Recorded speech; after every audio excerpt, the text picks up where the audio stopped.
Tu palabra es como aceite sobre mis heridas. Estás escuchando La Palabra de Verdad con el pastor Martín Portillo. Y el calor en el invierno.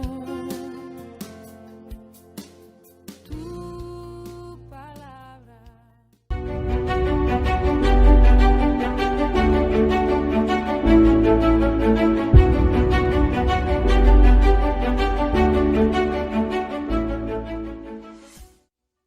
El sermón de esta mañana se titula Agua que fluye y no estancada. Agua que fluye y no estancada. Juan 7, verso 37 al 39 dice: En el último y gran día de la fiesta, Jesús se puso en pie y alzó la voz diciendo: Si alguno tiene sed, venga a mí y beba. El que cree en mí, como dice la Escritura, de su interior correrán ríos de agua viva. Esto dijo del Espíritu que habían de recibir los que creyesen en él, pues aún no había venido el Espíritu Santo, porque Jesús no había sido aún glorificado. Vamos ahora. Nuestro buen Dios, Padre eterno, cada vez que leemos la Escritura, sabemos que tú allí tienes palabras de vida eterna. Y cuando acudimos a ella para meditar, el deseo de nuestro corazón es que tú nos hables, que lo hagas a través de este tu siervo, y que los corazones, los oídos y las mentes de los que están aquí puedan separarse por un momento de las cosas que están allá afuera esperándole, para concentrarse y para anhelar que seas tú el que hable a sus corazones. El apóstol Pedro, Señor, dijo: ¿a quién iremos si tú tienes palabras de vida eterna? Por lo tanto, acudimos a ti, oh Dios, para recibir palabra de vida eterna. Te lo pedimos y te lo rogamos en el nombre de Jesús, tu Hijo amado. Amén y amén. Yo no sé si usted ha tenido esta pregunta alguna vez, pero cuando yo era un niño me preguntaba de dónde salía el agua de los ríos.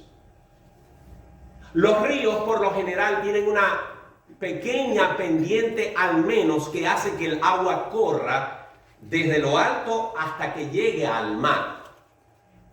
A medida que fui creciendo me di cuenta que en la cabecera de las montañas donde llovía, entonces el agua iba bajando y se iba reuniendo a través de riachuelos y riachuelos hasta que formaba incluso grandes cauces, como ríos gigantescos como el Amazonas o el río Nilo, etc. Pero siempre me llamó la atención la afluencia de los ríos. Ríos que son tan mansos o algunos que son tan violentos que la gente lo utiliza para deportes extremos, donde muchos incluso pierden la vida. Pero realmente cuando uno ve un río correr, es impresionante ver las masas de agua que se pueden generar en la tierra producto de la lluvia que alimenta esas montañas, y esa agua se escurre hasta llegar al mar para comenzar un ciclo que no termina. En el mar se evapora, vuelve a formar nubes y vuelve a descender en un ciclo interminable que Dios creó. Lo característico de un río es que el agua está corriendo todo el tiempo. Por eso, en un río, y entre más caudaloso más, usted no va a ver agua que huele mal. usted va a ver agua que está llena de vida. Porque ese correr, ese fluir, trae vida, trae oxígeno. Y el agua que corre se recicla una y otra vez, evitando que al estancarse se produzca esa agua envenenada, de mal olor, donde no hay oxígeno, donde la vida muere. Por eso, pensando en eso, le puse el título a este mensaje basado en el pasaje que acabamos de leer. Hoy quiero hablar de tres cosas. Primero, el contexto en el cual Jesús dijo estas palabras. El contexto es muy importante. Si usted entra a este lugar y me escucha decir algo sin conocer el contexto y se sale, puede ser que usted se lleve una impresión equivocada de lo que yo estaba diciendo, porque si usted no sabía por qué yo estaba diciendo eso, le va a ser más difícil interpretar lo que yo estoy hablando. Jesús está en medio del templo, al final de una fiesta que se llama la fiesta de los tabernáculos.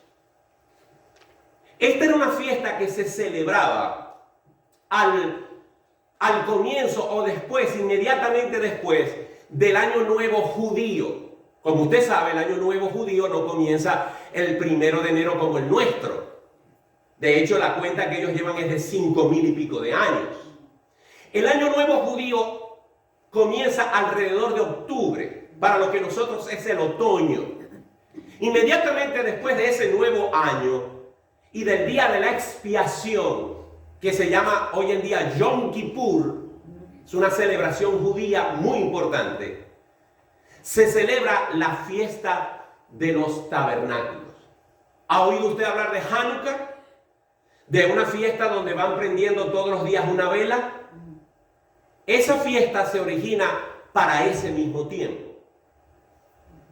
Jesús está en medio del templo, un templo que está lleno de gente que está celebrando esa fiesta religiosa importantísima, y pronuncia estas palabras: si alguno tiene sed, venga a mí y beba. El que cree en mí, como dice la Escritura, de su interior correrán ríos de agua viva. ¿Por qué Jesús dice estas palabras en medio de esta ceremonia? Porque en esa ceremonia se terminaba haciendo un rito. El rito era, en unas vasijas de agua, traer agua al templo. Las vasijas eran de oro, y con esas vasijas se regaba allí en el templo para recordar lo que Dios hizo con Israel allá en Éxodo, cuando, muriéndose de sed, le reclamaron a Moisés y Dios le dio una orden a Moisés. Si usted busca Éxodo capítulo 17, lo podemos ver aquí en la pantalla para que nos ahorremos el tiempo. En el versículo 5, Dios le dice a Moisés: pasa delante del pueblo y toma contigo de los ancianos de Israel, y toma también en tu mano tu vara con que golpeaste el río, y ve, he aquí que yo estaré delante de ti allí sobre la peña en Horeb, y golpearás la peña, y saldrán de ella aguas, y beberá el pueblo. Y Moisés lo hizo así en presencia de los ancianos de Israel. Cuando el pueblo salió de Egipto y estaban en pleno desierto, las reservas de agua se habían acabado, se estaban muriendo de sed, reclamaron a Moisés. Y Moisés clamó a Dios y dijo: ¿qué voy a hacer? Y esa fue la respuesta que Dios le dio. Como celebración de ese milagro de provisión de agua para todo un pueblo que era compuesto por cientos de miles de personas, de una peña que en medio del desierto, al golpearla, Moisés brotó agua. Como celebración a eso, se hacía este rito siglos después, y en medio de esa fiesta Jesús está allí diciendo esas palabras. Hay un canto que dice, Cristo es la peña de Oreb que está brotando, agua de vida saludable para ti. Cristo es la peña de Oreb que está brotando, agua de vida saludable para ti. Jesús está viniendo en medio de ese recuerdo que ellos están teniendo de ese milagro, y Jesús se presenta para hacer una asociación. Recuerde esto. Cuando usted toma el Evangelio de Juan, usted va a notar que Jesús en varias oportunidades se representó como el agua, el camino, el pan, la vida, la verdad. Siempre Juan presenta a Jesús, y siempre Jesús se presenta como algún elemento donde Él es el único y verdadero elemento al que se refiere. De hecho, ahí mismo en Juan capítulo 8, versículo 12, usted notará que Jesús, en medio de esa misma fiesta, sabiendo que después del rito del agua viene el rito de las luces, Jesús en el verso 12 del capítulo 8 dice, otra vez Jesús les habló diciendo, yo soy la luz del mundo, el que me sigue no andará en tinieblas, sino que tendrá la luz de la vida. Entonces, Jesús sabiamente, deliberadamente, utilizó esta ceremonia donde el agua y la luz forman parte fundamental de ese culto, de ese rito, de esa adoración, para él introducirse como el agua de vida y la luz de la vida. Jesús es el agua que quita la sed y es la luz que alumbra el camino y que jamás se apagará.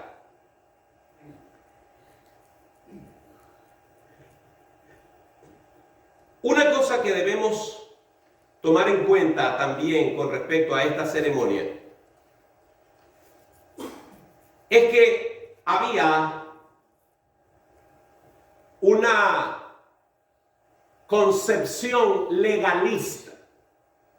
El gran problema de los judíos es que lo que recibieron como ritos, fiestas por parte de Dios, ellos lo pervirtieron y lo convirtieron en actos mecánicos, donde no tenían el discernimiento para entender que esas fiestas eran la tipología, eran la antelación, era el anuncio profético de que algún día vendría un Mesías. Ellos se abrazaron y todavía a estas alturas los judíos siguen abrazados a sus ritos, a sus fiestas, y no han entendido ni entendieron que Jesús era la manifestación de todas estas cosas que en la Escritura estaban anunciadas. Así que eso es con relación a la ceremonia donde Cristo dijo estas cosas. Y en la conclusión de ese punto es que Dios utilizó esta ceremonia religiosa para decir, ustedes están trayendo vasijas para echarlas aquí, pero esa agua se va a quedar estancada allí. Es más, después que termine el rito, esa agua se va a evaporar o van a tener que botarla. Pero yo no soy un agua estancada. Yo soy el agua viva que fluye y que da vida. En segundo lugar, además de la ceremonia, debemos resaltar que Jesús, con sus palabras, nos dice que Cristo es la provisión para el alma sedienta. En ese momento, Jesucristo estaba siendo tema de discusión. Los que estaban presentes tenían al menos dos opiniones sobre Jesús. Unos creían que él era el Mesías, o al menos que era un gran profeta de Dios, pero otros veían en él a un hereje. Y realmente Jesús siempre se debatió entre esos dos grupos de personas. Los que lo amaban, los que creían, los que veían en él al ungido de Dios, o los que veían en Jesús a un hereje que se atrevía a llamarse hijo de Dios y a ser como Dios. Y en medio de esta fiesta, además de la ceremonia, había gente discutiendo entre sí. ¿Será bueno? ¿Será malo? Yo creo que sí, yo creo que no. Observemos allí en Juan, capítulo 7, el versículo 12. Y había gran murmullo acerca de él entre la multitud. Pues unos decían, es bueno, pero otros decían, no, sino que engaña al pueblo. Y más adelante, versículo 40 al 42 dice, entonces algunos de la multitud, oyendo estas palabras, decían, verdaderamente este es el profeta. Otros decían, este es el Cristo. Pero algunos decían, de Galilea ha de venir el Cristo. ¿No dice la Escritura que del linaje de David y de la aldea de Belén, de donde era David, ha de venir el Cristo? Observe usted, dos tipos de personas en el mismo lugar, teniendo dos opiniones profundamente distintas acerca de Jesús. El segundo grupo, los que dudaban, los que veían a Jesús con suspicacia, eran tan predispuestos a estar en contra de Jesús que hasta dijeron un error garrafal. Dijeron que Jesús era de Galilea cuando todos sabían que Jesús había nacido en Belén. Ni siquiera se preocuparon por averiguar de dónde venía Jesús, sino que lo asociaron con Galilea cuando realmente él había nacido en Belén, tal y como lo decía la profecía. Pero otros veían en Jesús al ungido, al Mesías. Al menos veían en él a un gran profeta. La pregunta aquí es, ¿qué ves tú en Jesús? ¿Quién es Jesús para ti? Porque Jesús les dice a ellos, versículo 38, el que cree en mí, como dice la Escritura, de su interior correrán ríos de agua viva. Al final de los tiempos, el mundo se va a dividir entre dos grandes grupos. Los que creyeron en Jesús y los que no creyeron en Jesús. Hay muchas diferencias ideológicas, políticas, religiosas en el mundo, pero al final de los tiempos, cuando llegue el momento final, cuando suene la final trompeta, Dios va a dividir al mundo entre dos grupos: los justos y los injustos, los creyentes y los incrédulos. Y lo que hace la diferencia, lo que te pone a ti de un lado o del otro, es creer en Jesucristo como tu Señor y tu Salvador. Jesús en estas frases expresa en forma resumida lo que es el Evangelio. Y el Evangelio son tres cosas básicas. Primero, toda persona debe reconocer que es pecador. Por eso dice Jesús al final del versículo 37, si alguno tiene sed,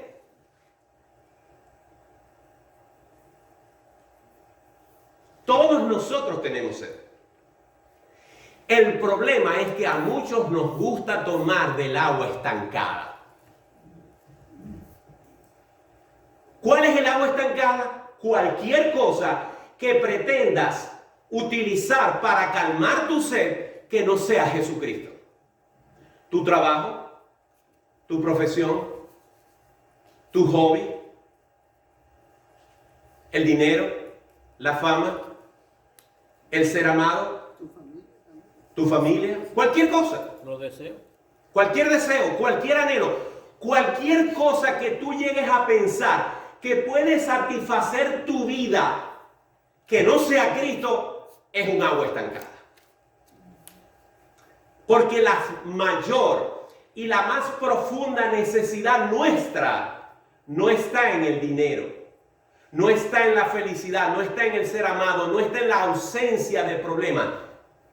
La mayor necesidad nuestra nace de un corazón no arrepentido, de un corazón donde gobierna mi ego, de un corazón que no ha sido lavado por la sangre preciosa del Cordero.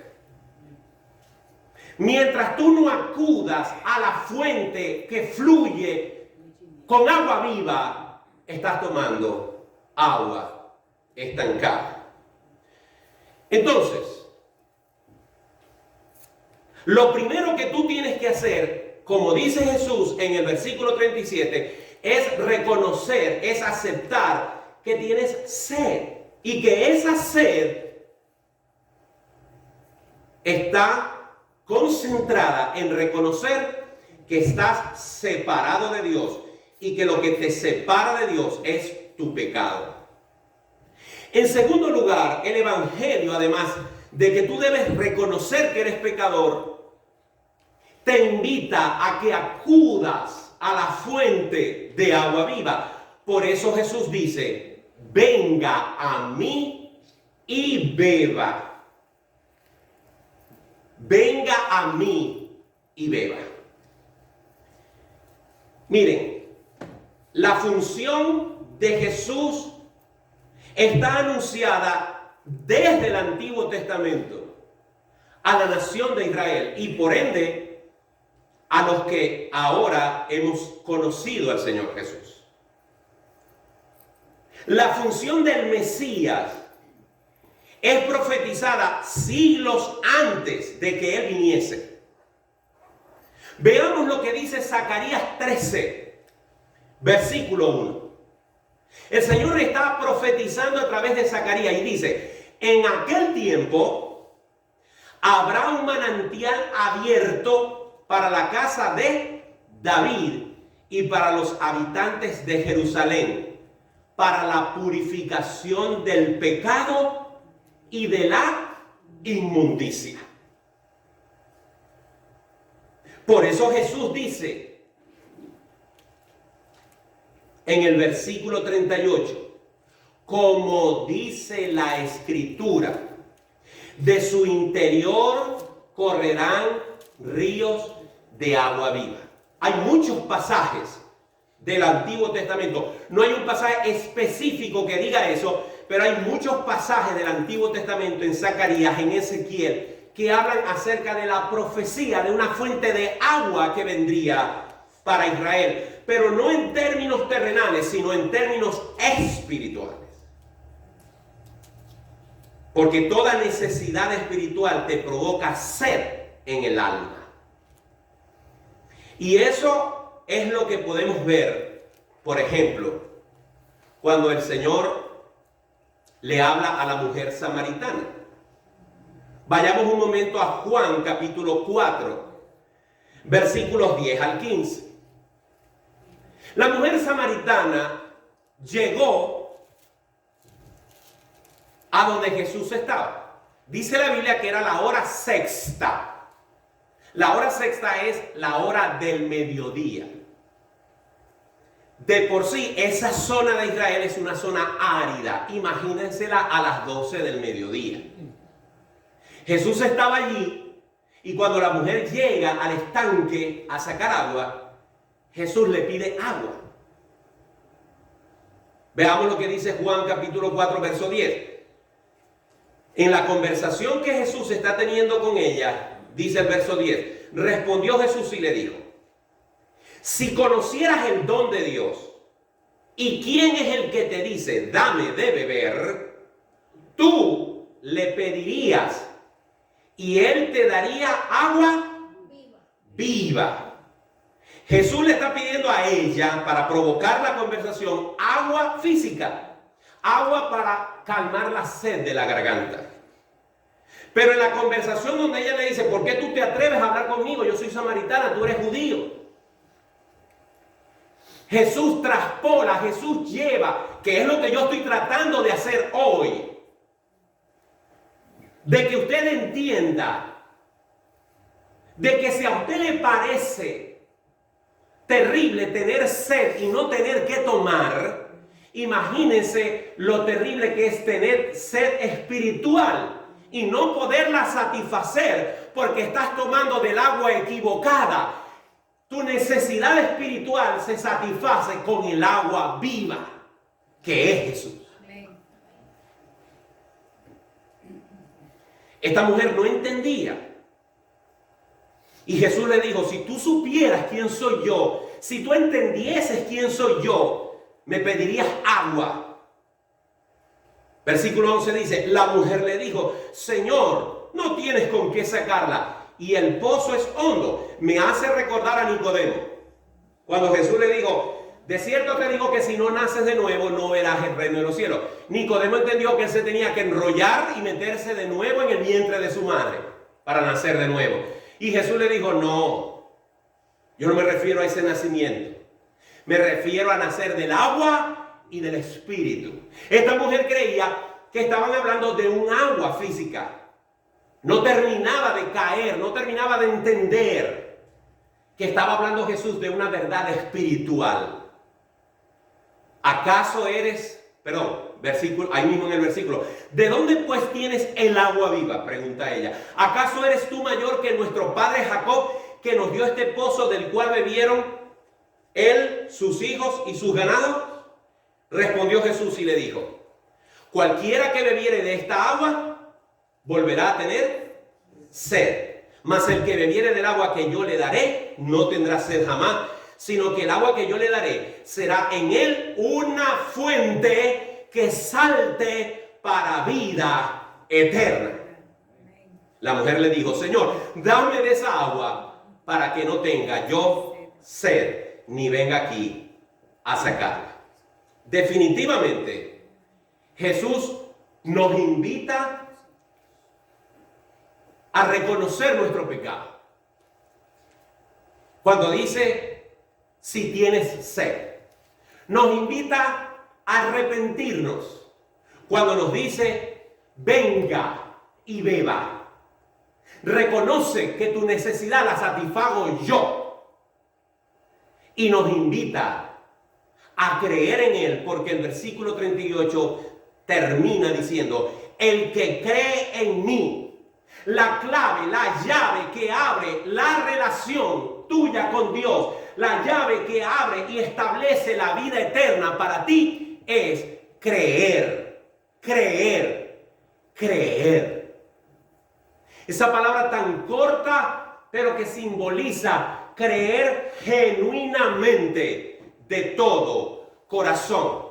Mi mayor temor como pastor, mi mayor temor como predicador, mi mayor temor como hermano suyo es que usted crea aquí y no aquí. Que usted entienda el evangelio como una fórmula, pero que no la haya podido descifrar en su vida. Porque creer intelectualmente lo hacen los demonios. Hasta los demonios saben quién es Dios y le tiemblan. Pero hay una gran diferencia en el creer racional y en el creer espiritual que Jesucristo nos pide que tengamos en Él. Así que el Evangelio se resume en esta frase de Jesús: cuando nos reconocemos nuestro pecado, nos arrepentimos y creemos en Él. Finalmente, El Señor Jesucristo no pierde esta oportunidad para revelarnos otra verdad que todo cristiano debe conocer. Y es que la tercera persona de la Trinidad, el Espíritu Santo, tiene que obrar en tu vida para que tú creas. Porque la palabra de Dios dice que el Espíritu Santo es el que redarguye de pecado, de justicia y de juicio. Una cosa que debemos recordar es que el Espíritu de Dios siempre ha estado presente en toda la historia de la Biblia. Cuando usted lee en Génesis, dice que el Espíritu de Dios se movía sobre la faz de las aguas. Pero no fue hasta que Jesús vino que no se prometió y se hizo evidente que esa promesa sería realidad en poco tiempo, que el Espíritu Santo habitaría en los hombres. La gran diferencia a raíz de que Jesús vino, vivió, murió, resucitó, ascendió a los cielos, fue glorificado, la gran consecuencia de eso es que Él mandó a un suplente, Él mandó a un consolador, Él mandó a alguien que continuase la obra, ya no físicamente como Jesús, en un radio de kilómetros allá en Judea, sino que ahora el Espíritu Santo está en cada corazón de cada persona que ha creído en Jesucristo como su Señor y su Salvador. Amén. Y Jesús no va a desaprovechar esta oportunidad para decirle a los judíos: esa ceremonia que ustedes celebran con agua que va a quedar estancada, no se compara a mí, que soy el agua viva, y al Espíritu Santo, que yo le voy a dar a todos los que en mí crean, para que ahora el agua no tenga que ser traída al templo, sino que el agua brote de cada corazón. Ellos tenían que ir al estanque de Siloé a traer agua al templo para celebrar el rito. Nosotros no tenemos que venir a la iglesia para que fluya de nosotros lo que debería de fluir, que es una vida espiritual. Ojo, no estoy diciendo que usted no debe venir a la iglesia. Lo que estoy diciendo es que Dios no habita en templos. Y su relación con Dios no puede ser el domingo al mediodía. Sino que si usted ha creído, usted tiene un río, como dijimos al principio, que está fluyendo y está en un constante ciclo. No hay agua estancada en su corazón. Hay agua que corre y le da vida a usted y a los que están alrededor de usted. Veamos un momento lo que dice la palabra de Dios en Ezequiel 36, versículos 25 y 27. Esparciré sobre vosotros agua limpia, y seréis limpiados de vuestras inmundicias, y de todos vuestros ídolos os limpiaré. Os daré corazón nuevo y pondré espíritu nuevo dentro de vosotros, y quitaré de vuestra carne el corazón de piedra, y os daré un corazón de carne. Y pondré dentro de vosotros mi espíritu, y haré que andéis en mis estatutos, y guardéis mis preceptos, y los pongáis por obra.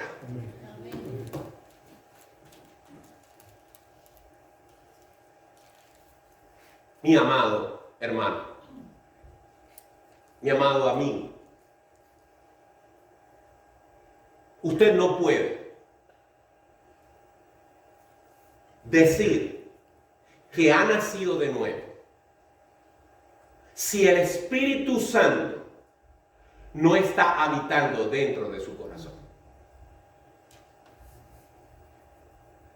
Si usted ha nacido de nuevo, la presencia de Cristo está en su vida, porque el Espíritu Santo no está sobre usted, está viviendo en usted. La palabra de Dios dice que usted ha sido sellado con el Espíritu Santo. Y cuando usted tiene el Espíritu Santo, como lo dije hace unos minutos, de su interior, como lo dice Jesús, correrán ríos de agua viva. Usted va a poder fluir, usted va a tener un gozo continuo, aún en medio de las pruebas, aún en medio de las dificultades, aún en medio de las tentaciones, aún en medio de las tristezas. El Espíritu Santo le va a ministrar, porque Dios nos ha bendecido con su presencia en nuestros corazones por medio del Espíritu Santo. Y yo me puedo gozar en esa fuente como el que va al río para tomar su agua fresca y no estancada.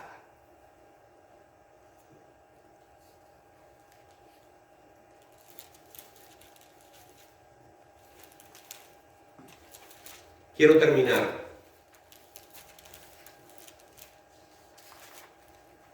leyendo 2 Corintios 3:6. Miren lo que hace el Espíritu y lo que hace la carne. 2 Corintios 3:6 dice: el cual asimismo nos hizo ministros competentes de un nuevo pacto, no de letra, sino del Espíritu, porque la letra mata, mas el Espíritu vivifica. Esta gente en esa ceremonia estaban siguiendo al pie de la letra un rito, pero no estaban teniendo una experiencia en su corazón.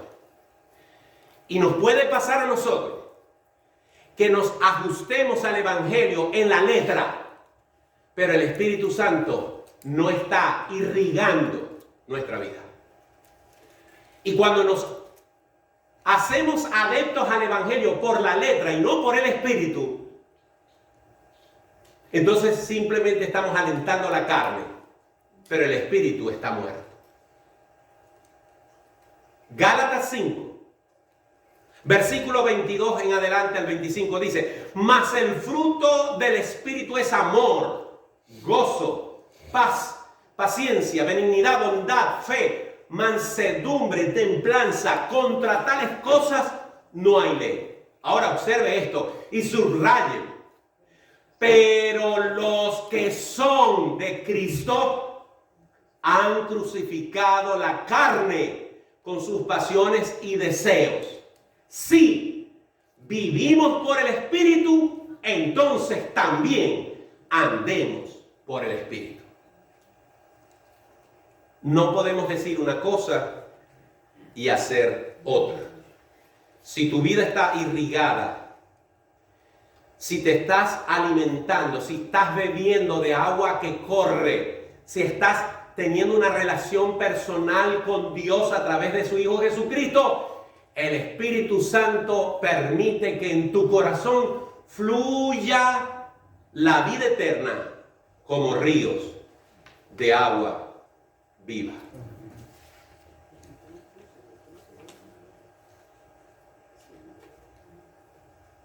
Qué terrible es vivir la vida cristiana sin esta verdad. Qué terrible es querer tomar agua y no tener que tomar. Pero ahí está Jesús invitándonos y diciéndonos: el que tenga sed, venga y beba. El que cree en mí, de su interior correrán ríos de agua viva. Y quiero dejar bien afianzada esta idea. Los religiosos traen agua al templo para que se quede estancada.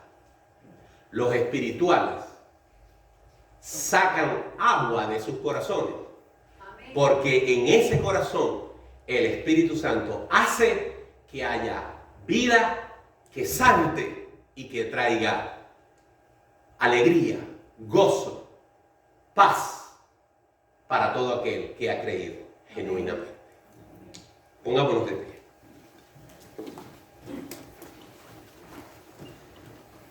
Te quiero invitar con tus ojos cerrados, como los tengo yo,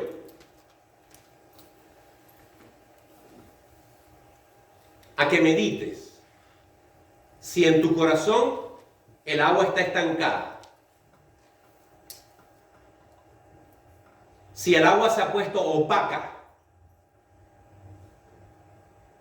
si en tu comportarte, si en tu despliegue de actividades diarias, tú ves, tú sientes que el Espíritu Santo está fluyendo o está allí retenido. Pueden estar pasando dos cosas. Yo tengo mis ojos cerrados, espero que tú también. Pueden estar pasando dos cosas.